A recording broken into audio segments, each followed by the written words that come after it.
You know, every time I do my main event talks, the beginning of the show always starts with, me giving out shout outs to everyone that shows up on the show.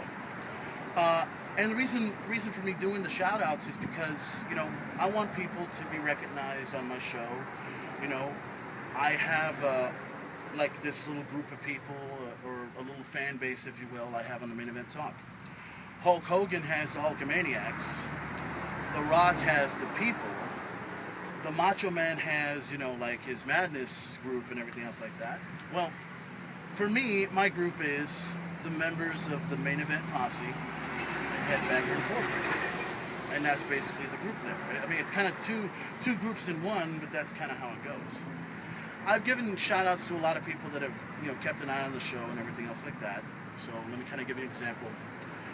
Kelsey S. Rogers, who hasn't been on Facebook in a while, but has kept a close eye on the show, and I don't know her personally, but I've seen her on Facebook a few times. We become friends. She has this little group that comes on called Kelsey Friends on Facebook.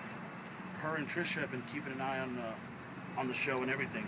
I've also given shout outs to like my friend Israel over in San Antonio, Texas. He used to be with us here in Corpus Christi with myself and Joey Zottage and Matt Wood and a whole group of us, even George Amazon and Jacob and a few others that came from Moody High School a long time ago. So I give a shout out to them as well. I've also given like shout outs to Deals Billiards. They've gotten a shout out from me. Jameson's has gotten a shout out from me as well. The Palace and Cheetahs has gotten a shout out from me as well. I've also given shout outs to my best friend, Stephanie Gonzalez. She's kept an eye on the show too. I mentioned her name many, many times before, so it's all cool there. The few others I haven't mentioned, like, I've mentioned Parawickle Massacre, I've mentioned Shattered Sun.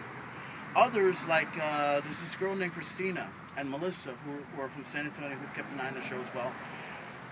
Let's see, I think Richard, the members of Team Headbanger Incorporated, myself, Eddie, John Luna, Rodney, and of course Richard. He doesn't get a shout out from me that much on my show, but now he's getting it for the first time, and voila, there it is. Also to Roxanne and to Rachel, who have never gotten a shout out from me. This is it. I've given many shout outs to a lot of people, even to Steven Garza and Santos, who I've known over at the gun club for quite a while, and they've always wanted a shout out from me, and bam, there it is. And also to Kyle Hayes, who is also a 4-H'er, who I don't think knows about the show, but is now knowing about it for the first time. I've given many shout outs to a lot of people on my show, and the last one I'm going to give to is someone that I've been a little close to for a while, a very close friend I've known for well over 20 years, is Erlinda Vargas. I've mentioned her, and I've mentioned her 3 beautiful children on the show. And they've been keeping a close eye on the show as well, so it's been badass. And I will continue to do the main event talks, and I will continue to do the shout outs and everything. And it's up to you if you want me to mention your name or not. That's how it goes.